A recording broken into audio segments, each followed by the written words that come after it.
las personas que tiene también el derecho de estar sentado en la mesa porque lleva una vida conociendo el mundo de los depredadores y el mundo de la convivencia con el hombre. Como bien se decía en el programa, nos va a hablar de esa convivencia entre hombre y depredador. Porque hay gente, con perdón, no los presentes, que como sabemos son perversos.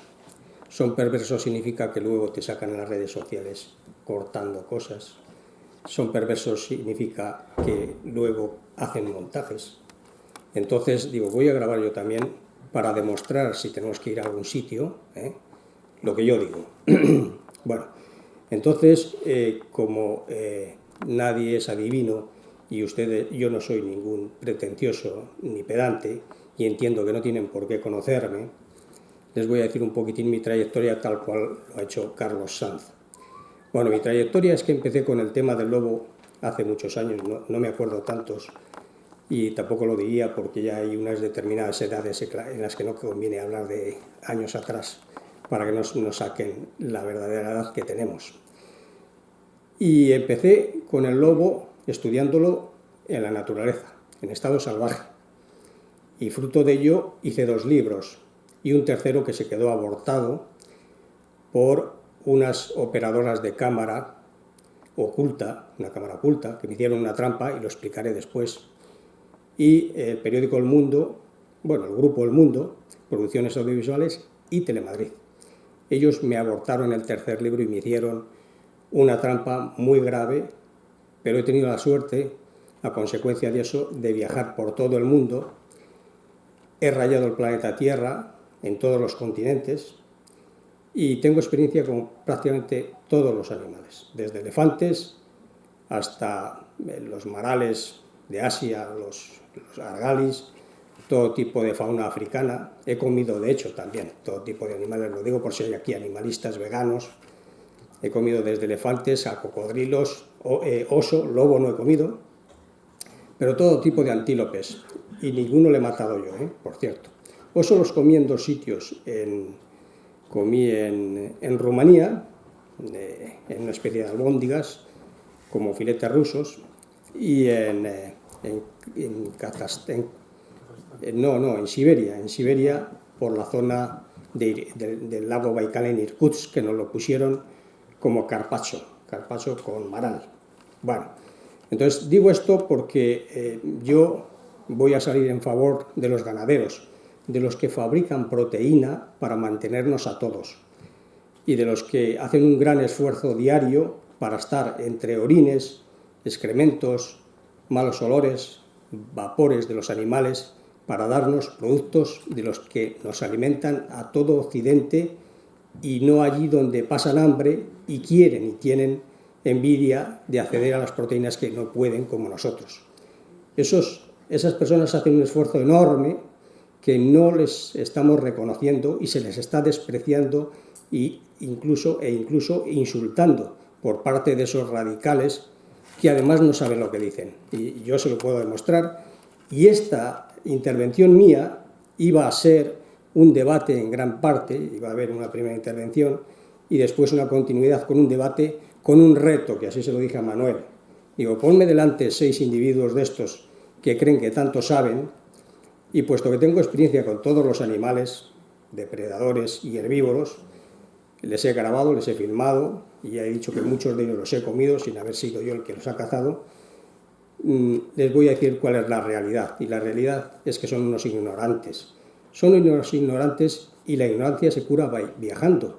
Y en lugar de pedir dinero cuando son unos delincuentes convictos que han cometido unos actos delictivos por los cuales les han condenado, y en lugar de pedir dinero como a niños, limosneo, lo que debían hacer es pedir dinero para coger un vuelo, un simple vuelo, y que vean la península ibérica, que se den cuenta que es un país humanizado, totalmente humanizado, un territorio humanizado. Un territorio humanizado significa que es una granja de agricultura y de ganadería. Y la suerte que tenemos es que además hay fauna salvaje. Entonces todo eso hay que armonizarlo, sin generar perjuicio a aquellos que lo están sufragando con sangre, sudor y lágrimas. Y encima insultarles, despreciarles, niñatas, veinteañeras que ni siquiera han empezado a vivir, sueltan unos insultos en las redes sociales a los ganaderos que a mí me da asco, me da repugnancia que esas generaciones con esa mentalidad, porque ponen el perfil que son chicas, pero ¿verdad? Quiero decir señoritas debieran ser, pero en realidad el aspecto que da es que son una especie de matones de barrio, tienen un lenguaje repugnante, unos insultos terroríficos, y no saben que están mantenidas en un sistema social integral en el que muchos de los recursos que provienen del trabajo de los ganaderos las están pagando el colegio, incluso les están pagando a veces subvenciones, viajes y de todo, porque es de ahí, de ese dinero común, de donde ellas están sobreviviendo en definitiva. Por tanto, primero, un reproche muy grande a toda esa gente que ataca a los ganaderos y que no tiene derecho a hacerlo. Los ganaderos deben ser defendidos y los animales protegidos, pero con armonía. Bueno, eso de entrada. Entonces, dicho esta introducción de que he estado ausente 20 años viajando por todo el mundo, filmando naturaleza, fauna, caza, pesca y turismo, con lo cual tengo un bagaje de reportajes que están en las televisiones digitales y en las televisiones que me los adquieren, en medios también especializados, revistas, etcétera, pero que no he hecho protagonismo, es decir, que yo apenas salgo. No me conocen por eso, porque a diferencia de aquellos que acaparan mucho protagonismo, yo no he querido salir y para mí hubiera sido muy fácil simplemente ponerme durante la edición en los momentos en los que ahora precisamente han visto unos reportajes que me he grabado a mí mismo en Zimbabue, contando algunas anécdotas delante de los elefantes y algunas cosas, porque parece que a la gente le gusta eso y me decían, lo compro, como quieren decir que les gusta esa intervención. Bueno, muy bien, ahí voy a tener un poco de protagonismo, pero no me ha gustado nunca, es decir, no he buscado el protagonismo, he buscado la ciencia, y hoy voy a tratar de ciencia, de aspectos científicos. Entonces, esa falta de protagonismo, alguno está confundido, están engañados, se creen que porque no tengas protagonismo no tienes conocimientos. No, yo llevo muchos años en esto y he visto la realidad, y ahora vamos a hablar someramente sobre algunas de las intervenciones que han hecho y vamos a empezar de nuevo, vamos a borrar. ¿Por qué? Porque no es cierto eso de que si les dejas en un recinto o en una finca o en una montaña entera repleta de conejos, los lobos se van a centrar en comer conejos. Y que los lobos teniendo comida no se van. Todo eso no es cierto. Perdón, no es cierto. Yo he ido hace muchos años con los ganaderos por el campo, en sitios donde tenían que venir ceperos, los llamaban, y eran ceperos de Ávila, a cazar 20.000 conejos al año porque estaban repletos de conejos y era una plaga. Y los lobos los despreciaban y seguían cazando ganado y seguían cazando presas salvajes, a pesar de tener los conejos con mucha facilidad. Y cuando la mixomatosis mataba al 70% de la población y después la neumonía hemorrágico-vírica casi el 98%, es decir, que extinguía casi a todos los conejos, y estaban los conejos por todo el campo, los podías ir dando patadas, y los perros del pastor los comían a trozos, comían un poco de uno, otro poco de otro. A pesar de todo, los lobos seguían atacando mucho al ganado. O sea que el lobo tenga comida accesible y fácil no implica que con eso vas a eliminar el problema de que haga daño al ganadero. No es verdad. Número uno eso. Número dos, los lobos que se desestructuran, la manada por matar al animal alfa. Bueno, eso es como el chiste del etólogo y la araña. Un etólogo enseñó a una arañita a venir a comer de su pinza una mosca, y la arañita venía cada vez que le llamaba con un silbato, aunque bueno, oyen vibraciones, pero no el silbato propiamente. Y le fue arrancando una pata, y cuando le quedó la última pata, también, arrastras pero vino. Y cuando ya le quitó la última pata y no pudo venir, sacó como conclusión el científico ilustre etólogo: las arañas, cuando se les arrancan las 8 patas como arácnidos, se vuelven completamente sordas. Pues no es esa la conclusión. La conclusión es que los lobos siguen matando ganado, siguen matando caza, y no se desestructura la manada porque maten al animal alfa, porque el animal alfa, igual que la hembra y las crías, les lleva todos los días a satisfacer las necesidades alimenticias con una dificultad enorme. El lobo es un gran cazador, y aquí tenemos una persona experta en ello porque sale por las noches a cazar con un lobo. Lleva muchos años saliendo. No lo quiere decir, lo vamos a silenciar, pero yo he ido con él y el lobo es un muelle y tiene una capacidad de salto, de carrera, de esfuerzo y de resistencia mucho mayor que lo que se dice en los libros y lo que dice la gente que es experta en lobos. Es capaz de aguantar 140 kilómetros y estar nuevo.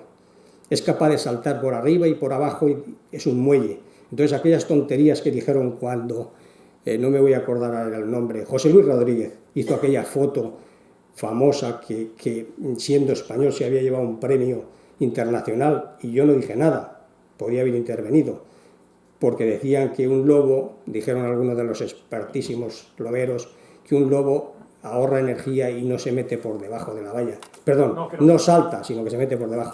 Un lobo hace lo que le da la gana 5 minutos antes y 3 segundos después. O sea, lo mismo le da saltar por arriba y la siguiente vez pasar por abajo. Porque es un muelle, para él no es un esfuerzo. Todo tiene que ver con la equivalencia del momento. Es decir, que si le requieren inmediatamente porque le lanzan un trozo de carne, ir a por ella, salta por encima.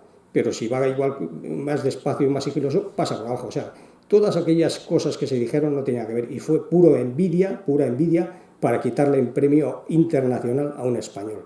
Yo no quise intervenir, pero oí muchas tonterías y he visto que está lleno de envidiosos este país, que ya lo sabíamos, pero es que se ponen en evidencia encima. Bueno, entonces, dicho todo esto, esta intervención en cuanto a las cosas que se han tratado de los lobos salvajes y los lobos en cautividad, que son dos cosas distintas. Los lobos en cautividad, tenemos un experto aquí que lleva toda la vida, que ha trabajado con Félix de la Fuente, que es Carlos Sanz, y sabe, no voy a decir más que nadie, pero más que muchos de los que puedan saber de eso a nivel mundial, porque lleva toda la vida. Pero no tiene nada que ver los lobos salvajes con los lobos en cautividad en cuanto a comportamiento, incluso en el comportamiento jerárquico. En cautividad se pueden matar. En estado salvaje yo filmé una película, probablemente la primera de lobos salvajes en libertad absoluta, porque casi todas las que se han visto son filmaciones de lobos troquelados o lobos cautivos en recintos. A mí me pusieron en la tesitura de un proyecto de filmar lobos salvajes en un sitio concreto y lo conseguimos. Una suerte y una casualidad. Hicieron una serie de pautas y entre ellas vimos que en estado salvaje viven de una forma más relajada. Todas esas pautas que se describen en los libros son ciertas, pero además de una forma más conspicua, es decir, se ven mucho más y mejor, porque no tienen esa tensión de estar confinados en un recinto, no tienen esa hiperagresividad, no son esos animales asesinos que se matan unos a otros. En estado salvaje no, en estado salvaje tienen la cohesión de la manada y esa cohesión es la única que les vincula. Y si en un momento determinado esa tensión es excesivamente grande, entonces es cuando se produce la dispersión de los ejemplares, cuando se separan y se van de la manada. Pero en estado cautivo no les queda más remedio que sufrir, y digo sufrir, esos problemas de las tensiones jerárquicas, de que los animales que están en posiciones más bajas en la escala jerárquica se tienen que apartar, dormir aparte, comer aparte, en fin, están discriminados, ¿no? No ocurre eso en la naturaleza. La naturaleza es mucho más generosa, es mucho más armoniosa y es mucho más bella. Lo otro es una intervención de confinamiento realizado por el hombre, por lo humano. Y entonces ahí la tensión es mucho mayor. Pero bueno, mi tema para tratar hoy, que era con el que había venido, salvo estas dos salvedades, perdón por la redundancia, de los conejos y de la desintegración de la manada o la desmembración de la manada, en fin, que dicen algunos de los supuestos loberos expertos, pues yo lo desmiento en mi experiencia. Durante muchos años he estado durmiendo con lobos salvajes, al lado de ellos, viéndoles, escuchándoles cómo tronchan los huesos mientras estaba dentro del saco de dormir, manteniendo el calor para no estar helado de frío. Les he filmado en estado salvaje y les he echado yo presas también y he visto cómo se comportan. Os voy a contar algo que no es un secreto, pero para muchos sí. El lobo lo que no tolera, el lobo salvaje, es ser consciente, él, de que ha sido delatado. Es decir, que podemos convivir con un lobo salvaje con una manada de lobos salvajes, estar en el monte con ellos siempre y cuando, y nos aceptarán, no se dé cuenta él que le hemos delatado. Es decir, si nosotros seguimos el rastro y el lobo lo ve, inmediatamente se siente delatado y se va. Pero nos aceptará si ve que no seguimos el rastro, que no le buscamos las vueltas, que no le acosamos, es decir, que él se sienta libre de nuestra conciencia de su estancia allí. Si él se siente libre de eso, y yo lo he llegado a conseguir, y he estado en el monte con lobos, viendo sus huellas, sus excrementos, viéndoles, les he filmado, ya digo, viéndoles de día, viéndoles de noche. Hay muchas dificultades, son muchas, muy grandes. Cualquier cosa les pone la alerta. Me acuerdo de una ocasión que estaban 3 lobos esperando a entrar a una carroña. No siempre entran por hambre a la carroña. Tienen mucho hambre y pasan al lado de ella y no la tocan. Y he estado muchas noches, he visto de todo, he visto entrar a animales que han matado a otros y se los ha terminado comiendo el jabalí, en fin, no le entran y pasan al lado de la carroña, porque para ellos es como ceder en su, digamos, orgullo de depredador a ir a una presa fácil que puede implicar trampa, que implica verse vulnerable. El lobo no se quiere sentir vulnerable, quiere sentir seguridad absoluta porque es un depredador, él tiene conciencia como depredador de que puede estar perseguido, puede estar acosado, puede estar buscado, etc. Entonces, la cosa es muy distinta de como lo estamos planteando, incluso lo de la Sierra de la Culebra, lo de los cebaderos, lo de las empresas de turismo del lobo. Las empresas de turismo del lobo a veces hacen barbaridades.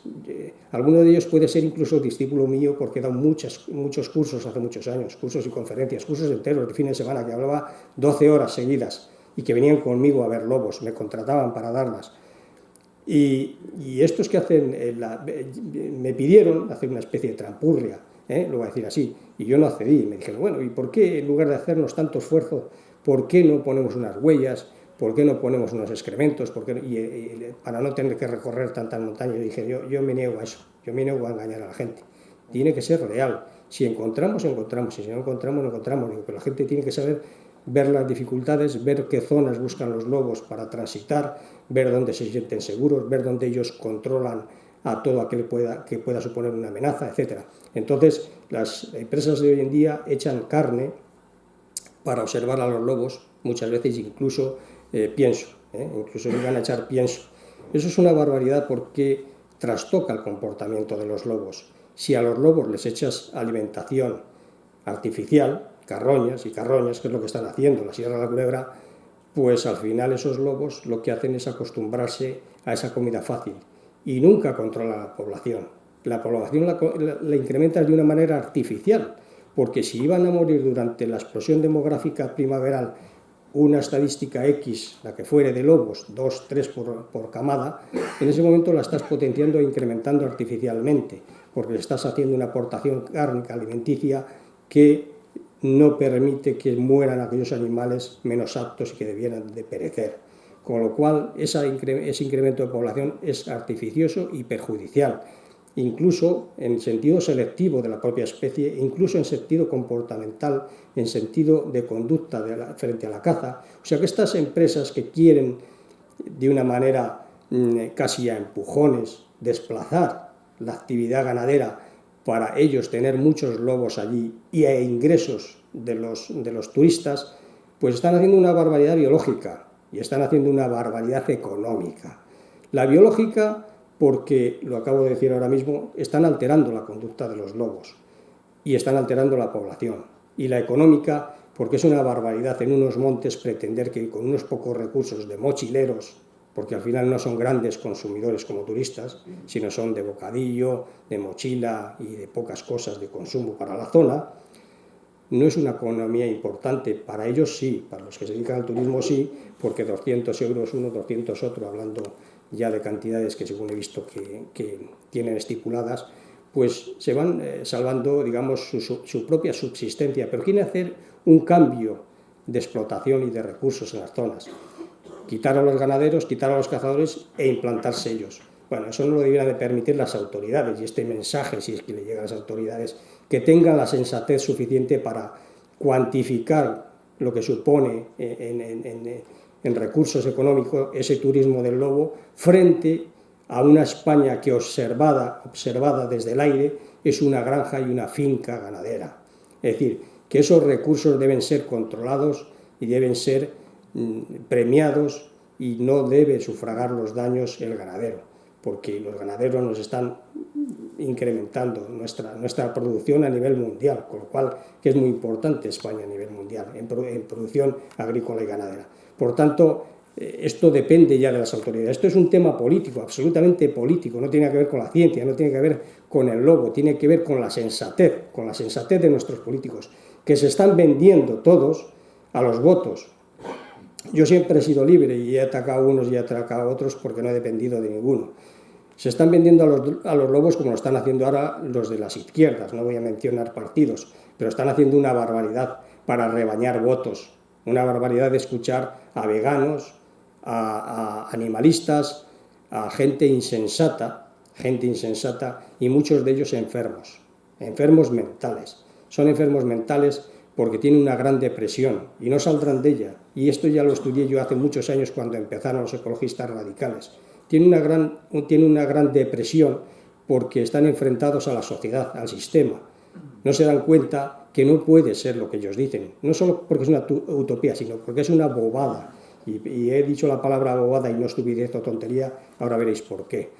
Es una bobada porque resulta que ellos mismos están dependiendo económicamente de lo que están rechazando, de todas las energías, energía nuclear, energía eléctrica, la minería, están en contra de las centrales térmicas, de las carreteras, de las autovías que fraccionan el territorio, de los monocultivos, de los coches que contaminan, de todas las prendas de piel porque sacrificamos animales, también de las de plástico porque tardan muchos años en biodegradarse, también en todos los productos químicos, en fin, están en contra de todo. Entonces, ¿qué ocurre? Que tendría que morirse de hambre. Pero como no se puede morir de hambre, les entra una depresión consistente en que están enfrentados a todo, pero sin embargo, con esa mente enfermiza, están subsistiendo de todo, y a ser posible, de subvenciones. Y he mencionado la palabra bobadas porque resulta que en Jamaica tenían, que falleció, a un Bob Marley, que era rastafari y cantante de reggae. Y aquí nos ha tocado a un Bobo Marley, que es algo parecido, pero es aullador, por lo visto. Bueno, pues el Bobo Marley que está dando tanta guerra, no sabe lo que dice. No sabe lo que dice, es un insensato. Y además, delincuente convicto, si es que la sentencia es firme. Lo dejo ahí porque no lo sé con concreción. Si es firme, le han pedido, creo que 50.000 euros, más 2 años de prisión por vándalo, por actos vandálicos contra la sociedad, lo cual les aplaudo a los jueces. Les aplaudo a los jueces esa valentía y al que inició el proceso y a la administración que lo persiguió. Me parece perfecto.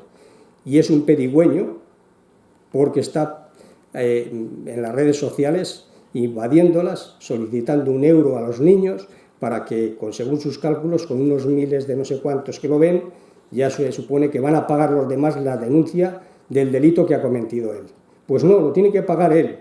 No tendría que ser tan cobarde y extraerlo de sus recursos, de sus propios recursos, restarlo de sus propios recursos. Y lo que está diciendo son tonterías, son bobadas. Por eso es cierto que la gente le ha puesto, y no se lo he puesto yo, Bobo Marley. Me parece muy acertadamente. Repito, y lo digo para si alguno llega esto a modificarlo, que está en las redes sociales, que no me lo he inventado yo, pero que le cae a la medida. Y en justicia está aquello de que la noticia, mientras no se produce transformación, no hay responsabilidad. Yo la he trasladado tal cual. Bueno, entonces, como yo lo que he venido es más a un tema científico, digamos que el aspecto político, que es fundamental, porque esto del lobo es un asunto político. Esto del lobo no es un asunto científico, porque se les ha ido de las manos. Se les ha ido de las manos a los administradores, a los técnicos y a los políticos, pero porque son un atajo de ineptos muchos de ellos. Y muy cobardes también muchos de ellos. Como veis, Habló sin morderme la lengua. No me la he mordido nunca, porque yo no he dependido de ninguno de ellos. No he vivido de subvenciones, yo he vivido de mi propio esfuerzo. Mis libros, mis reportajes, mi trabajo lo he hecho a base de mucho esfuerzo, de dormir por el monte y de correr riesgos. Ni yo mismo me creo que estoy aquí. Si os contara la de riesgos que he corrido de muerte, tendría para estar meses. Simplemente tiros alrededor mío han pegado 17. Y en avionetas, en caballos, en globos, pasando de todo tipo, en pantocazos por el mar con las barcas. En fin, he hecho tantas cosas, tantos riesgos que me extraña incluso seguir vivo. Bueno, no sé cuánto podré, porque llegará un momento en que cuando no he roto nunca un plato, pero cuando rompa uno romperé todos, es como yo digo. Bueno, el aspecto científico que he venido a tratar es ver el problema desde una óptica, como digo, no política, que es lo que hemos estado tratando ahora. En cierta medida casi todos lo habéis expuesto así, un problema político, y es un problema de valentía por parte de nuestros políticos, que dejen de rebañar votos porque nos tienen entre la espada y la pared. La espada son aquellos que nos pinchan, que nos están todo el día varoneando, nos están varoneando porque los vemos en las televisiones, lo que han estado haciendo y lo que siguen haciendo y lo que han hecho siempre, nos están varoneando. Y los otros son la pared, porque están a rebañar votos de unos insensatos. Y entonces, claro, la gente no sabe a quién votar. Si vota a uno le pinchan, y si vota al otro le empuja contra la pared y le clava más la espada. Entonces estamos perdidos. No hay gente sensata en política. Son gente nada más interesada. Gente que les mueve solamente el defender sus derechos, sus intereses y sus amiguetes. Nada más. Y estos rebañadores de la izquierda es una pena, es penoso. Vamos, es que da no sé qué verles. ¿Podemos hablar de lobos, por favor? Sí, ahora... Yo no vengo a escuchar izquierdas, derechas. Vale. Yo Sí, vengo a aprender de es una lobos, pena. como aprendí del señor Sanz. Muy bien. Y de otra mucha gente. Yo Muy vengo a aprender de lobos. Yo no Vale. te lo digo, hermano. Bien, pero es una pena porque los de izquierdas podrían defender los derechos de los ganaderos, ¿comprende? Este es un tema más complejo. Del monte soy. Bueno, pues del monte. Soy de la naturaleza. Pues de la naturaleza. Yo salgo desde que tengo 9 años al monte, a ver pájaros, a ver lobos. Muy bien. Quiero aprender de gente, de personas. Como el señor Carlos Sanz. Muy bien. Y si usted sí sabe, enséñeme lo que sabe. Muy bien. Yo sé a quién tengo que votar si quiero votar. Sí, pero es que lo que les estoy diciendo es que este problema del lobo, que es lo que hemos tratado aquí, es un problema político. Y entre unos y otros nos están poniendo en una situación en la cual no se resuelve, porque este es un problema que tiene unas connotaciones científicas. Voy a entrar en ellas. Y si me he permitido hablar de ese aspecto político, es no defendiendo a unos en contra de otros, sino diciendo que todos nos tienen en esa situación. Pero voy a entrar en el tema científico, repito, de este problema que se nos ha generado con el asunto del lobo, los ganaderos, los daños, etcétera, etcétera. Bueno, yo había pensado darle un fondo antropológico. Bueno, tenemos que los primeros australopitecinos, Australopithecus afarensis, Australopithecus africanos, robustus y bossei, no salieron de África. Es decir, el lobo, circunscrito en las regiones zoogeográficas, siempre ha estado, según los restos antropológicos, paleontológicos, en la zona de la región holártica, que comprende la paleártica y la neártica. La neártica es la zona de América y la paleártica Eurasia. No se encuentran restos saliendo de la zona holártica. Es decir, en la zona etiópica no se encuentran restos de lobo. Por tanto, los primeros homínidos, los australopitecinos, no pudieron tener enfrentamientos con el lobo, pero sí con otros depredadores. Fueron los siguientes homínidos, los que ya podemos empezar a situarnos quién de ellos empezó a tener los primeros encuentros con el lobo. Y vamos a repasarlo en la historia de la humanidad, a ver dónde el hombre y el lobo se encontraron.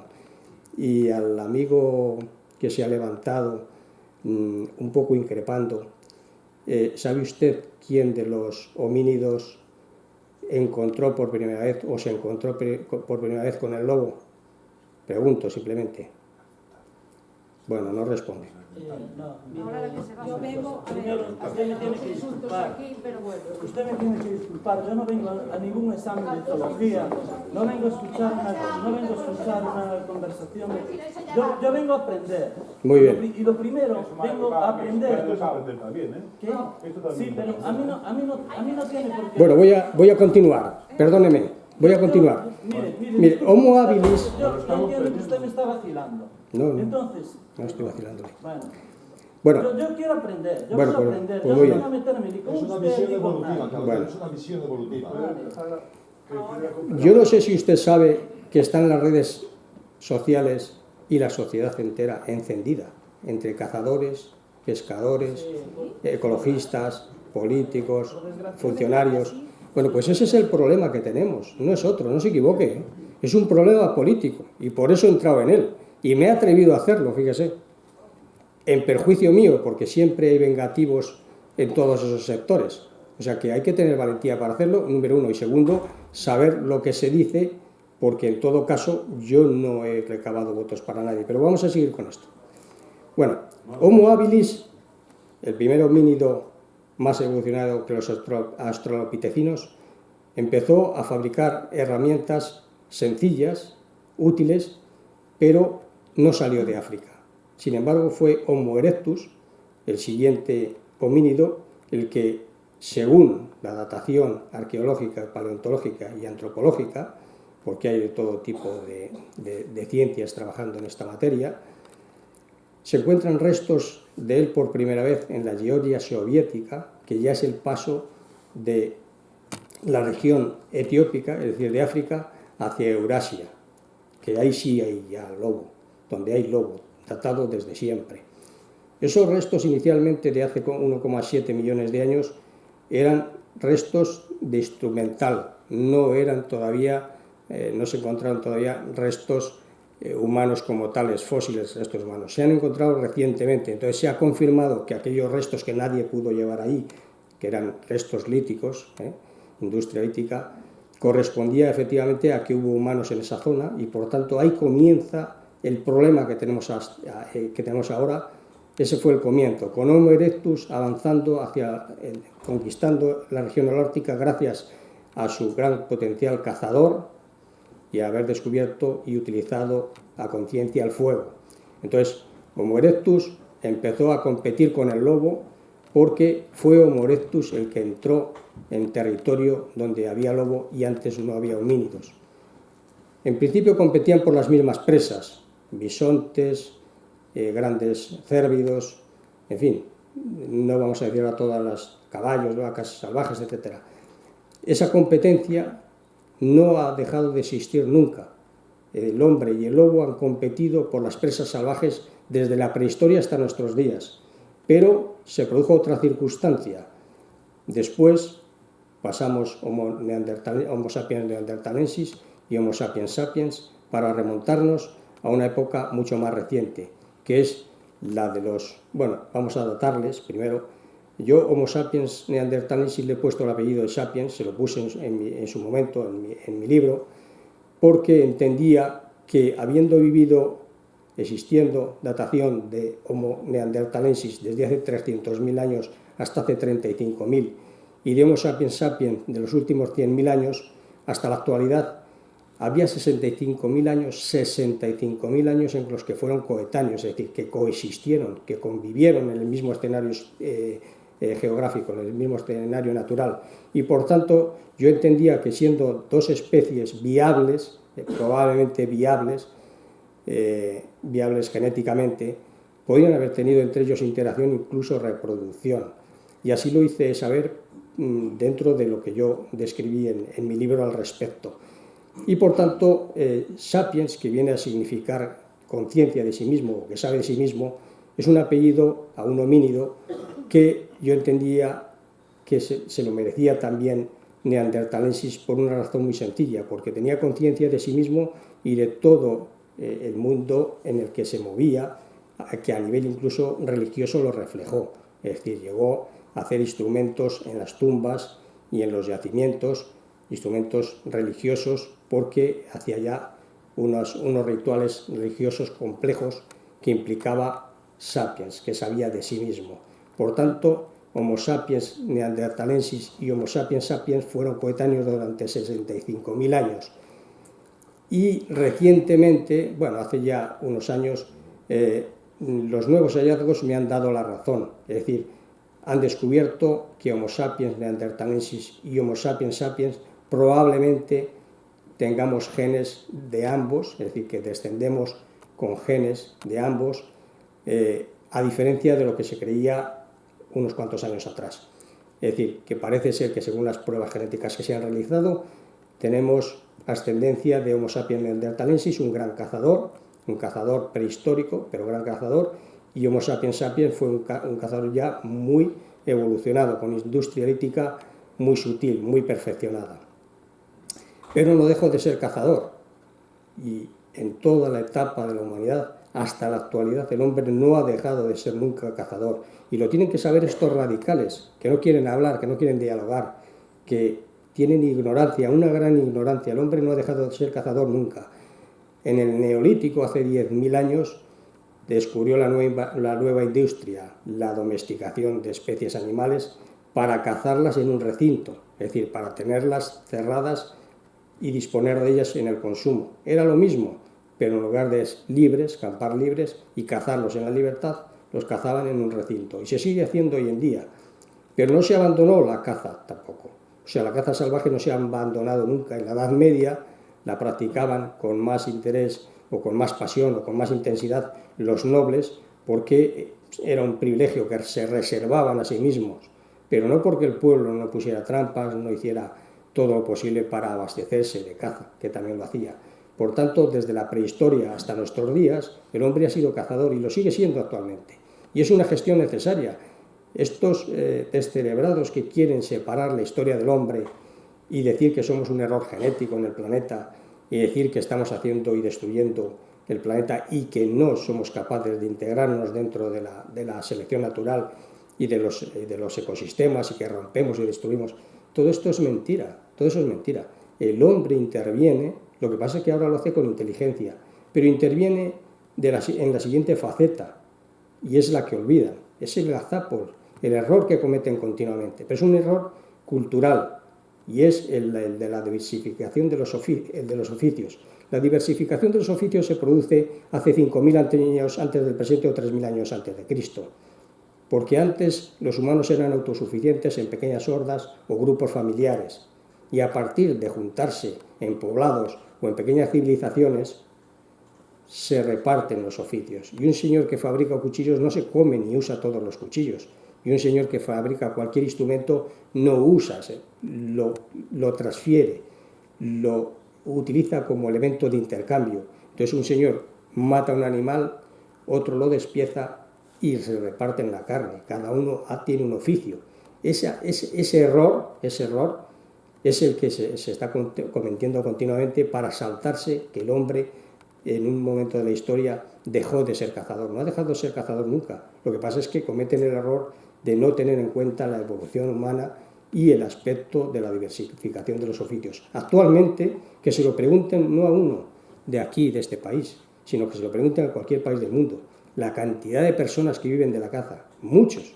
Pero vivir en la caza no significa que mate directamente a un animal, que capture, que abata a un animal y se lo coma. No, significa que hay un guarda que está viviendo del recurso de la caza. Significa que hay una administración que está obteniendo recursos e impuestos de la caza. Significa que hay organizaciones, gestorías, seguros de responsabilidad civil, armas. Hay toda una cantidad de industria que vive de la caza, desgraciadamente.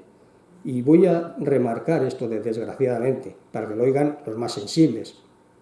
A todos nos duele, ni a mí el primero, ¿cómo no?, que un animal se le dé un impacto con un proyectil y se le desmembre una parte de su cuerpo o se le mate directamente. Eso es doloroso, es muy doloroso. La especie humana hemos alcanzado una sensibilidad muy alta. Somos sensibles, ¿cómo no vamos a ser sensibles?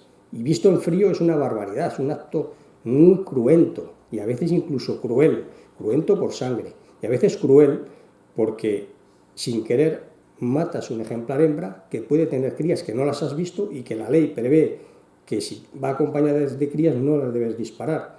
pero si no lo has visto, has cometido un acto cruel y cruento, porque salen luego las crías y efectivamente has matado a una madre y has dejado a las crías. Por tanto, esas dos circunstancias se pueden llegar a producir de manera inconsciente, repito, pero es una realidad y eso es doloroso, pero somos depredadores, lo queramos o no, omnívoros y jerárquicos, como el lobo. No hay diferencia, somos igual que los lobos. Somos depredadores porque consumimos todo tipo de alimentos que los cazamos y los obtenemos, bien sea de granjas o bien sea de la naturaleza. Somos jerárquicos porque tenemos unos estamentos establecidos, igual que el lobo, y somos socialmente integrados en unos sistemas igual que el lobo, y carnívoros porque consumimos carne, o sea que somos exactamente igual que el lobo. Esa es una realidad que tenemos que aceptar. Si no la aceptamos, nos metemos en una situación de locura inconsciente. ¿Por qué? Pues porque simplemente el siguiente dato: la Comunidad de Castilla y León, las navidades pasadas, sacrificó 1 millón de corderos lechales para satisfacer las necesidades alimenticias de las navidades. Al año, en España y en el mundo, se matan miles y miles y miles de millones de animales de todo tipo, porque es proteína y porque la necesitamos desgraciadamente. La necesitamos sí o sí. Y los países que no la tienen pasan penurias y pasan guerras y pasan auténticos problemas para acceder a eso que nosotros tenemos de forma sobrada. Entonces esa realidad, la caza, el mantenernos de productos cárnicos, los ganaderos, la riqueza de los países, eso es una situación que está cambiando políticamente ahora, pero solo a nivel ideológico, solo a nivel utópico, como bien había dicho Carlos Sanz, porque a nivel de realidades es que cada día se siguen reproduciendo y matando miles y millones de animales en todo el mundo. Cambiar eso es muy difícil, si no imposible. Entonces, pretenden cambiarlo y nos están metiendo en un problema político muy grande, porque están atacando e insultando a los ganaderos y quieren desplazar a los ganaderos y que se vayan de las sierras. Y la realidad es que España es un país totalmente humanizado.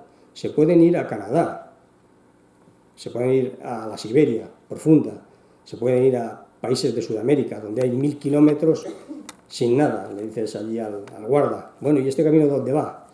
Pues no sé, a un pueblo allá. ¿Y qué distancia está? Como aquí estamos acostumbrados, 10, 15 kilómetros. No, 1000 kilómetros. Sí, allí sí que es terreno salvaje, donde pueden estar los animales libres y sin tener interacción, y sin tener problemas, sin generar conflictos. Pero aquí no, aquí está todo totalmente humanizado. Entonces hay que armonizarlo. Y esto es el mensaje para los políticos y para los oportunistas, y para los tramposos, y para aquellos que quieren vivir de subvenciones. Está totalmente humanizado y no nos queda más remedio que armonizarlo. No nos queda más remedio que armonizarlo. Y armonizarlo significa juntarnos todos los sectores afectados, y tal y como la ley ya prevé en su protocolo, porque aquí alguno se ha vuelto loco y se salta hasta el protocolo de la ley, donde dice que se armonizarán todos los intereses afectados. Así son los protocolos de la ley. Tener en cuenta a todos, no a unos chiflados, sino a todos, porque nos tenemos que entender. Y hay que saber que los ganaderos están sufriendo en sus carnes. Y una forma de entenderlo muy sencilla, es sencillísima, muy sencilla de entenderla, porque yo lo vi hace muchísimos años y lo sentí en su propia piel. Yo sentí su dolor, y voy a contar algún caso, algún ejemplo. Es tan sencillo como decirle a una persona: mira, esta noche cuando vuelvas a tu casa te la han derribado y tienes que irte a vivir debajo de un pino. Pues esta es la realidad que les ocurría a los ganaderos cuando yo me movía por el campo, que hacían una matanza de esas que llamamos masiva, una matanza de reses masiva, y el ganadero se quedaba sin sus recursos. Y nadie se lo reponía, porque encima la administración eran tan caraduras que les engañaban y no les indemnizaban. Les contaban cualquier milonga de que si la ley de protección de los montes, que las zonas de cotos no, y las zonas de reserva sí, donde ha sido lo suyo. Lo he visto yo estaba allí en Icona, en el antiguo Icona, y lo veía, que engañaban a los ganaderos y se marchaban pues como habían vuelto, con todo el dolor y sin ninguna solución. Les engañaban directamente, y lo vi yo, no me lo puede contar nadie. Estos advenedizos que han salido ayer con 4 conocimientos, o ninguno, Están diciendo unas cosas tan absurdas que por eso dije que me pongan a mí delante 8. Y le dije, ¿pero qué es lo que dices respecto a esto, respecto a aquello de lo de más allá? No saben lo que dicen. Son unos insensatos. Entonces, todas esas cosas que están ocurriendo y que los ganaderos lo sufren, tenemos que comprenderlas y asimilarlas como si fueran nuestras, asumirlas y sentir lo que ellos sienten o lo que ellos sentían incluso cuando de repente alguien les había derribado su medio de vida, su forma de subsistencia. Y decían los ecologistas en aquella época, ya estoy hablando de 20 y tantos años, decían, no, que pongan más recursos de vigilancia. Y los ganaderos decían, sí, y sacamos a nuestros hijos de las universidades para que sigan siendo unos ignorantes como vosotros, y entonces sean simplemente unos, decían ellos, pastores por el monte, sin cultura y sin conocimientos, solamente porque tengáis vosotros el capricho de que tienen que vigilar la ganadería extensiva que se mueve donde no se puede explotar otros recursos, porque se mueven en las zonas agrestes. Entonces, eso era absurdo. Más luego, otra cosa que les decían también, y ahora lo vamos a ver, lo están diciendo ahora como que han descubierto, y ahí sí, les repito, Izquierda Unida ha hecho, y ahora he mencionado un partido, ha hecho una ponencia, ha metido al Congreso una propuesta para que se proteja al lobo estrictamente, y lo ha hecho Izquierda Unida con otros grupos. Se proteja estrictamente, y lo debe saber la gente, esa es una realidad. No tiene que ver con ideología política, tiene que ver con una realidad que han hecho, que han llevado a cabo. Meter una propuesta, una iniciativa de ley para que se proteja estrictamente al lobo en todo el país. ¿Y qué significaría eso? Significaría una auténtica barbaridad. No se están empatizando con los que están sufriendo el problema y el dolor. Y debieran de tener en cuenta, tal y como ya prevé la ley, el prólogo de las leyes ya prevén que tenemos que armonizar todos los intereses en el conflicto. Entonces, claro que tenemos un problema político muy grave con el lobo y con la explotación del lobo y los otros recursos, y hay que armonizarlo. Y claro, aquel que promueva que se proteja al lobo de forma estricta debe de sufragar los daños que el lobo produzca. Porque es muy bonito decir, muy bien, que te tire a ti la casa y yo me quedo la mía. Y encima que tú con tus impuestos me mantengas a base de subvenciones. Eso es una barbaridad. Y las otras propuestas que hacen no tienen sentido. Forman parte de puro desconocimiento. Las carlancas de los ganaderos. Bueno, yo veía ganaderos que perdían casi todo el rebaño porque en las zonas extensivas tienen un problema muy grave. Y es que en las zonas agrestes de montaña me refiero, y es que según la ley, y ahora igual, entonces y ahora sigue siendo igual, se indemnizan, ahí donde hay derecho a indemnizar, solamente aquellos animales que se encuentran como tal ejemplar abatido por el lobo, matado por el lobo y cuantificable en daño. Pero claro, en las zonas agrestes con mucha vegetación, muchos de los animales en pura estampida desaparecen y no los encuentran, y esos no los van a indemnizar. Y eso lo vi yo. Hablo de la Sierra de Demanda y de otros sitios, pero eso el ganadero sabía que le habían desaparecido las reses, pero no podía demostrar más que había desaparecido una, dos o tres porque las localizaban los buitres. Pero en las zonas muy intrincadas, de bosque muy intrincado, donde no las podían encontrar, las perdían totalmente. Por tanto, los ganaderos tenían un conflicto muy grave que a día de hoy continúa. Y ese conflicto hay que entenderlo. Entonces, cuando alguien hace una propuesta de ley para cambiar las cosas, vamos a ver si tiene sensatez suficiente. ¿Es sensatez decir que de forma masiva o de forma generalizada se distribuyan mastines? Se distribuyan mastines, ¿qué es lo que pretenden? ¿Saben lo que eso significa? Yo ya lo vi en su día. Los mastines, claro que son muy efectivos, no del todo, porque comprobé muchos casos en los que alguno de los lobos hace de señuelo para que los mastines le persigan, y son el resto los que hacen una auténtica escabechina, es decir, que tienen estrategias para todo. Si eso lo generalizas, es decir, si pretendes que todo el mundo tenga mastines, claro que blindas los rebaños, pero al blindar los rebaños eres amigo o enemigo del lobo, porque al final al lobo le dificultas la subsistencia de una parte de sus recursos muy importantes, que es la ganadería. O sea que al final estás actuando como auténtico enemigo del lobo, porque al estar blindado, cuando es un ganadero solo, sí, se van al siguiente. Al ganadero blindado no le hacen daño y dice, muy bien, solución de ingenuo, como lo de la arañita. Como resulta que a este que ha blindado con 5, 6 o 8 mastines su rebaño ya no le hacen daño, esa es la solución. Pues no, porque luego se va a otro que no los tiene blindados. Y el blindaje a veces tiene que ver con la capacidad económica del individuo y la entidad de su explotación. Los que tenían muchos recursos, lo vi yo en esa época, es decir, que tenían igual incluso en el pueblo una panadería, una nave, tractor, en fin, muchos recursos, agricultura, pues tenían muchos mastines. Y claro que blindaban sus rebaños, pero había que mantener esos mastines. Pero los que eran economías familiares no podían. Tenían un perro que llaman ellos carea y tenían un mastín, como mucho. Y mantenerlos era un esfuerzo grande, porque estaba viviendo su familia, sus hijos, y estaban estudiando. Sus hijos, yo es que anduve con ellos, iba por el campo con ellos, hablaba con ellos, y ellos se confundían un poco conmigo, porque pensaban que yo era un apoyo, y yo les dije muchas veces, yo no puedo ayudaros en nada. Ellos esperaban que yo, esto que estoy haciendo hoy, lo hiciera en la administración, lo hiciera a los políticos, y yo les dije que no, que yo estaba haciendo simplemente trabajos para mis libros, trabajo para mis estudios, pero yo no era un apoyo y una ayuda. Tengo anécdotas muy curiosas de individuos que tenían incluso competencia entre ellos, y uno me contaba una cosa, el otro me contaba otra, con intención de que yo llevara ese mensaje más arriba. Y yo se lo aclaré desde el principio, digo, no, yo os grabo conversaciones con magnetoscopio, yo os grabo lo que me interesa saber para luego extractarlo en mis estudios, en mis conocimientos respecto a lo que voy a difundir y publicar. Pero yo no vengo a ayudaros ni económica ni políticamente. Bueno, pues ellos necesitaban esa ayuda, necesitaban ese apoyo y seguían engañándose a sí mismos pensando que...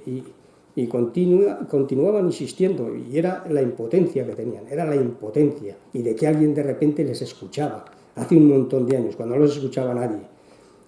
Y eso de los mastines lo vi también, y vi lo que significaba. Las economías familiares, que en muchos pueblos son así, es un rebaño sencillo de unas cuantas cabezas, y que lo lleva un pastor, que a veces es el propio progenitor dentro del grupo familiar, pues no da de sí para hacer grandes infraestructuras, todas esas cosas que piden, no da de sí. Incluso, aunque les den ayudas, tampoco, porque luego tienen que tener seguros y porque nunca está asegurado el blindaje absoluto, porque luego el lobo siempre busca cualquier recoveco para colarse en el tema. Entonces, esa no es una solución. Y lo de los mastines es verdaderamente cruel, y ahora lo voy a demostrar. Es verdaderamente cruel la utilización de mastines, o sea que esa supuesta ayuda al lobo no le han podido perjudicar más. Si masifican lo de poner mastines en todos los rebaños y blindan los rebaños como dicen, es una auténtica barbaridad. Me acuerdo de un señor Chalao, y lo digo con este nombre porque era un poco cruel, por no decir cabroncete en superlativo, que ya sabéis lo que viene a significar, que su motivo de orgullo era ver volver a sus mastines con sangre en las carlancas. Es decir, que cuando él veía que una determinada loba parida en una ladera, siempre al atardecer venía a atacarle y a ver si le cogía, y muchas veces lo conseguía, alguna oveja, metió mastines, pero era de una mente un tanto retorcida y cruel el hombre aquel.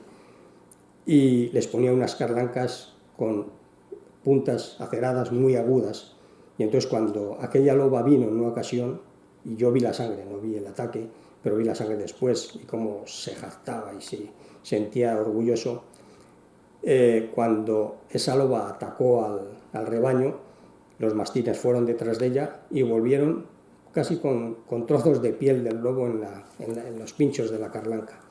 Entonces, no pudo tener esa loba probablemente una muerte más cruel y más terrible, porque todas esas bacterias necrófitas que tienen en la saliva le afectarían, le infestarían, y seguramente tuvo que tener una muerte muy trágica, además de no poder morder y masticar. Por tanto, eso es lo que buscan los amigos del lobo, que he escrito artículos al respecto incluso, y les titulo Desenmascarando, ¿O es que son tan ingenuos que no saben lo que pasa con los mastines y las carlancas? Y pasan más cosas. Pasan que los mastines en la montaña, en las zonas de paso, donde tienen que transitar gente que hace pues trekking, que hace bicicleta de montaña, que hace excursiones, los propios lugareños del pueblo, etc. Los mastines, a veces, por ese sentido de la propiedad que adquieren sobre el rebaño, no dejan pasar a nadie y se convierte en un problema de seguridad. Y muchas veces los tienen que quitar o afrontar denuncias e incluso que los propios seguros que pagan eso les expulsen y que no los quieran aceptar porque significa un conflicto social muy grave en la zona, porque bloquean pasos en épocas muy difíciles de climatología dura. Por tanto, eso de los mastines parece así muy bonito, les convence a 4 advenedizos, pero no es un sistema totalmente seguro y encima es un sistema cruel. Y vamos a ver un ejemplo de los mastines. Como no es el ordenador que yo manejo, pues tengo que pasar a ver cómo era. Escape. Bueno. ¿Dónde está el...? Aquí.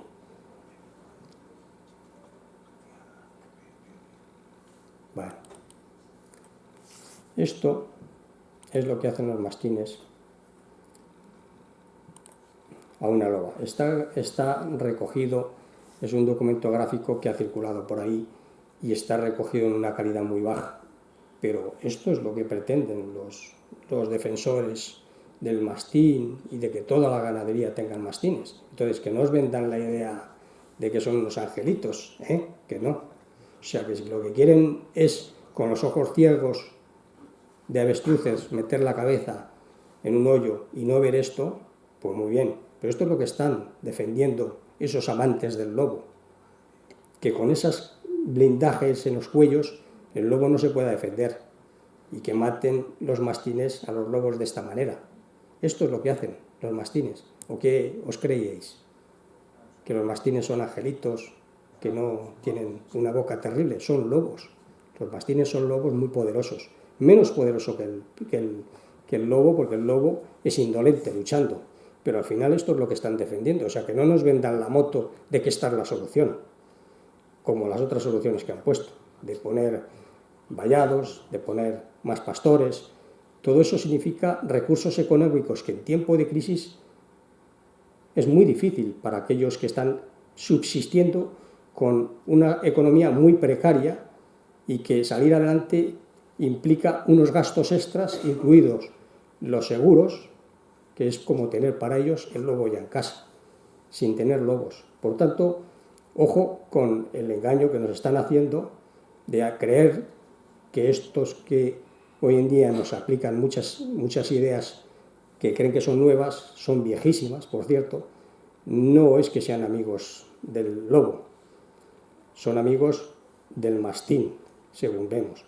Y las carlancas, que han estado prohibidas, porque tienen otro problema de infección a aquellos a los que rozan, estamos hablando de humanos, los ganaderos, los trabajadores, todos aquellos que al acercarse al perro o el perro a ellos, porque a veces tienen un sentido de la propiedad tan alto, tan grande, tan impregnado, que incluso a los trabajadores les atacan. Y solamente el que les ha criado desde pequeños les respetan absolutamente. Mas luego hay otro problema muy grave, y es la ética a la que hemos llegado en el tema de la selección de animales. No todos los mastines, individuo por individuo, valen. Hay algunos mastines que no muestran las características necesarias. Si esto lo masificas, ¿qué vamos a hacer cuando un mastín con 2 años, porque antes no lo descubres, o con año y pico, qué hacemos? ¿Los sacrificamos? ¿Les matamos? Es decir, nos dedicamos a repartir mastines por toda la ganadería de España y luego a matar todos aquellos que nos... Sí, sí, terrible, ¿no? Es que no conviene tampoco, no es como los que cuelgan los lobos. Sí, sí, pero... O como los que cuelgan los ganado. Sí, sí, cierto. Bueno, estaba hablando y no... Bueno, los que cuelgan los lobos es lo mismo, es decir, los que cuelgan los lobos lo que están haciendo es llamar la atención para que alguien les haga caso por el perjuicio tan grave que tienen, cara a las autoridades, cara a la administración, cara a la guardería, cara a los loberos, a todos. Es decir, que es un problema muy grave que tiene y que hay que escucharles, hay que armonizar esos intereses. Pero es que resulta que desde hace muchos años los técnicos de la administración se ven asediados, porque lo vi yo también, se ven asediados por estos que ellos llamaban, y así lo pusieron en un artículo en el periódico, cantamañanas, que iban ahí por la mañana a presionarles, a darles lecciones, a explicarles lo que tenían que hacer y al final presionarles políticamente para decirles que les iban a remover del sillón si no hacían lo que ellos pretendían, porque tenían padres o tenían votos o tenían cosas que influenciaban esas decisiones. Juan Carlos, yo lo de los mastines, a mí sabes que me encantan los lobos, que soy un amante del lobo, yo lo veo justo. Yo, una persona que está defendiendo su explotación, lo que no vería justo, que pusiesen venenos, que pusiesen cepos, eso sí que me parece una barbaridad. Pero que unos animales estén defendiendo un ganado de una gente que se está ganando la vida, es muy triste ver esas imágenes y esas cosillas, pero no sé, yo entiendo que hay que vivir de las proteínas. Bien, sí, estoy de acuerdo. Te digo que si algún ganadero adopta mastines como fórmula de defender su ganado, es una manera adecuada, una manera conveniente, pero el que lo venda como idea un sensiblero, que sepa lo que está vendiendo. A eso me refiero nada más. Es decir, que yo entiendo tu postura. Los mastines son una buena herramienta de defensa, vale, de acuerdo, pero ¿tú crees que un sensiblero, cuando dice no, mastines, no lo hace desde la óptica de la utopía de pensar que eso es una solución no cruel y cruenta, y que desde esa óptica, si blindas todas las explotaciones ganaderas, si las blindas completamente con todas las medidas que estás diciendo, dentro del espectro alimenticio del lobo, que la ganadería entra en un porcentaje muy alto y en algunas zonas casi exclusivo de ganadería, no le estás impidiendo al lobo subsistir y por tanto estás en contra del lobo sin saberlo? O sea, pero para que no exista el conflicto, ¿cuál puede ser la mejor solución? La solución es la de siempre. Cuando hablamos de lo indoluble en la pelea, aunque las imágenes sean muy trágicas, tú lo has dicho, en la pelea es indoluble. No sé, yo veo mucho... Indolente. Indolente. Sí, el lobo es indolente peleando, y lo he visto, lo he comprobado. Bueno, a lo que voy, vamos a ver. Estamos de acuerdo en que tienen que tomar esas medidas, que tienen que tomar unas medidas, pero yo no estaba refiriéndome a que no tomen esas medidas, sino que los que nos están vendiendo la idea de que los mastines, los vallados, en fin, el blindar los rebaños es la solución definitiva. No, los conflictos van a estar ahí, se van a producir daños. ¿Y cuál es la solución? La solución es la de siempre, la de volver otra vez a la ciencia y a la prehistoria. Como tenemos ese conflicto de por vida, lo que tenemos que hacer es sufragarlo como se hacía, pero manteniendo la paz social. La paz social significa volver a la ley, a armonizar los diferentes intereses y no escuchar a unos que no saben lo que dicen y que insultan y enfrentan a los ganaderos. A los ganaderos hay que sufragarles los daños y esos daños tienen que estar sufragados, pero de una manera que no implique pérdidas siempre por parte del ganadero, que es lo que está implicando. Aparte de la picaresca, también la estudié y llegué a descubrir unas cosas que alguno todavía ni las ha descubierto, de cómo... Bueno, dime. Bueno, por supuesto que picaresca hay, que hay gente que ha comprado potros, que ha dicho que se los han matado, etcétera, etcétera. Hombre, yo lo que veo, y para lo que estoy aquí, para escuchar soluciones, ¿no? Y yo, por ejemplo, estoy viendo lo de los mastines, estamos hablando del coste que tienen los ganaderos, como muy bien has dicho, pues que un panadero o alguien pudiente puede mantener esos mastines, ¿no? También hay que decir que los ataques al ganado doméstico no son durante todo el año. Sí. Hay épocas, la mayoría de los ataques son cuando están pasando de lobato a lobo. O sea, les enseñan a cazar con lo más fácil. Sí. Que pillan. Entonces esa es la época en la que van al ganado doméstico. Septiembre, octubre, sí. ¿Son taras o es que se les ha acabado su despensa? Aunque ocurran ataques, cuando los ataques son máximos, según las estadísticas, siempre es en esa época, que estamos hablando de los meses de octubre, de octubre en adelante, cuando el inexperto le enseña a la madre o le enseña el lobo a agarrar, le enseña a sujetar, le enseña a atacar. Pues a lo mejor una solución es proponer, hablar, pensar, estamos aquí hablando, ¿no? Y decir, pues a lo mejor en vez de tener un señor 18 mastines, como los hay ahora mismo en Segovia, un señor que tiene unas ovejas y tiene 18 mastines, es decir, pues un señor tiene 3 y en esta época pues se va a coger una cija o una zona, se va a juntar tus mastines y los otros, lo vamos a juntar y va a estar el ganado protegido. Eso podría ser una solución. Y no regalar mastines como regala la Junta y dice, los que defienden eso, las crías se las tienes que dar a otro ganadero. Eso es lo que se hace habitualmente. A lo mejor hay que decir, durante esta época, en las zonas que hay más daños, es decir, pues vais a juntar los rebaños y se van a vigilar y el coste va a ser menor para todos. Y el lobo va a tener también su espacio. Mira, yo lo he titulado un problema irresoluble. Yo te aseguro que este es un problema irresoluble. Este es un problema irresoluble, no se va a resolver nunca. Bueno, no me acuerdo en qué artículo, pero en un artículo, sí, en este, el eterno problema irresoluble. Este problema no se va a resolver nunca, porque el hombre y el lobo van a tener competencia siempre. Y ahora voy a tratar la otra parte de la competencia, es las reses salvajes en estado silvestre.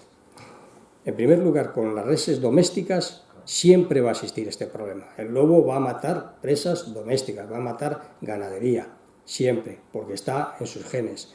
Aquellos que pretenden expulsar a los seres humanos para dejar la naturaleza libre de humanos, libre de ganadería, y que viva solo el lobo, que los hay, yo los he visto en las redes sociales, y seguramente todos ustedes también, que empiecen ellos, que se vayan, es decir, que dejen la sociedad y se vayan, no sé dónde, pero que se vayan.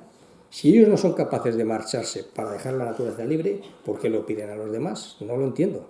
Que se vayan ellos, es el primer ejemplo. Es decir, cuando dicen que se vayan los ganaderos, que se vaya la gente del campo, lo dicen urbanitas que están metidos en toneladas de hormigón y que se han convertido en los ignorantes de antes, que eran los que llamábamos los pueblerinos, que no es verdad. Hoy en día todo lo contrario, toda la cultura está en las zonas rurales, y en las zonas urbanas parece que están metidos en toneladas de hormigón y se enteran de la realidad de la vida silvestre. Eso no puede ser. Entonces, lo de los mastines, de acuerdo, pero se va a seguir produciendo el mismo problema. Es un problema irresoluble. La única forma es que la sociedad admita el coste que tiene tener lobos. Simple y llanamente. En las zonas donde hay lobos, Europa, los países europeos que aboguen porque soportemos al lobo, tienen que pagar, pero además hay que pagar al ganadero todo. Es decir, no solamente el daño que se produce en una res que pierde en un momento puntual que se puede cuantificar y se puede peritar, sino también dentro de la ganadería, abortos, problemas de reses que no encuentran. Todo eso se tiene que sufragar. Solo si la sociedad paga los daños que ocasiona el lobo, tenemos derecho a defenderle de forma estricta, solo bajo esa óptica. Y si nos defendemos de forma estricta y el lobo se propaga y expande por toda la península ibérica, creo que no hay presupuesto que lo sostenga. No hay presupuesto que lo sostenga porque es inmenso. España es inmenso, y el que no lo sepa, que se compre mañana un vuelecito de 50 euros, que están hoy muy baratos, y se dé una vuelta por arriba y que se dé cuenta que es una granja agrícola y ganadera. Y los montes también, los montes están llenos de ganadería porque son zonas agrestes donde no puede haber agricultura, pero esa ganadería es una explotación. Y en las zonas de reservas y parques se siguen manteniendo actividades tradicionales, que son explotaciones ganaderas. O sea que es que estamos, desgraciadamente, no allá en Canadá, donde hay miles de kilómetros, donde no hay un alma, sino en zonas muy humanizadas. Esta es una realidad, y esta la saben los técnicos de la administración y lo saben los políticos. Lo que pasa es que cada uno está aprovechando la parte del conflicto de la manera que les interesa. Y ahora vamos a ver la parte del conflicto que les interesa a los ecologistas, que es recibir subvenciones. Están haciendo conflictos, incluso donde no lo hay, para obtener importantes recursos económicos para mantenerse. Para mantenerse, porque no pueden mantenerse trabajando, dado que están en contra de todo. No pueden trabajar en ninguna actividad. ¿En qué actividad van a trabajar si todas les parecen mal? Todas las actividades son perjudiciales, dañinas para el planeta, son destructivas. Entonces, claro, con esa mentalidad depresiva no pueden trabajar en nada. Entonces tienen que vivir de subvenciones. Y esas subvenciones, ¿qué es? Limosneo. Yo me avergonzaría vivir de ese limosneo. Yo estoy de acuerdo que si son sensibles a la vida salvaje y quieren cuidarla y preservarla, que reciban subvenciones, pero volviendo a la ley, armonizando los intereses de todos. Y entonces sí, que sean personas con esa sensibilidad las que vigilen la situación de todos los recursos y que nos cuenten su óptica, como una más, su óptica dentro de una situación de armonización completa con todos los intereses. Vale. Me estaba refiriendo, vale, nos estamos pasando de hora, yo no sé qué, porque claro, nos hemos salido del plano. Me estaba refiriendo, esta es otra imagen que quiero que veáis, porque claro, son situaciones que se están produciendo. Entonces, frente a esto, la gente pues sufre y ve que los lobos no son los angelitos que pintan algunos. Eso, siendo yo un amante de los lobos, que me he dedicado a estudiarles mucho tiempo, a dormir y sufrir en el monte para, lo que decís muchas veces, muchos de vosotros, verles segundos, verles minutos, verles momentos nada más. Y siendo un amante de los lobos, también soy humanista, es decir, comprendo la situación humana.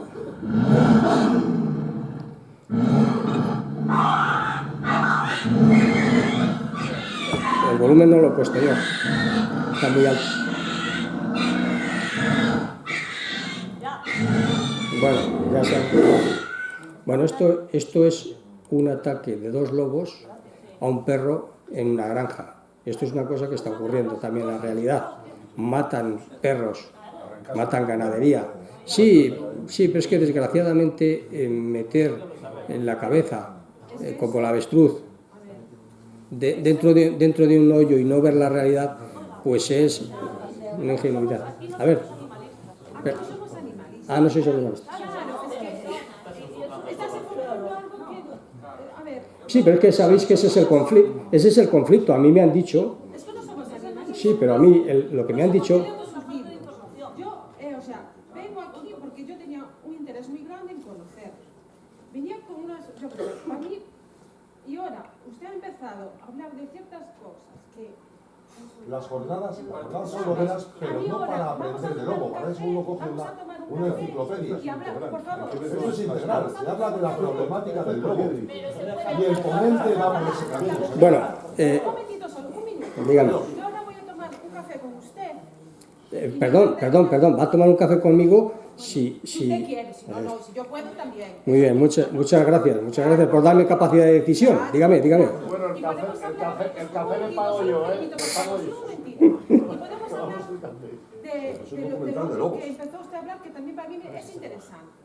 Pero a mí, ¿Cuál es lo otro? el conflicto político. Existe. Ya. Pero yo vengo a que usted, todo lo que sabe muchísimo. Muchas gracias, no sabía yo. Sabe muchísimo. Yo quiero aprender de usted, como aprendí del otro señor y aprendo de toda la gente. Y es lo que me gusta. Y de otras cosas, pues en otras circunstancias se pueden hablar. Bueno. Yo vengo aquí sobre el lobo y me gusta que usted, lo que sabe muchísimo. Bueno, muchas gracias, no me halagas más. Vale, me lo enseñe.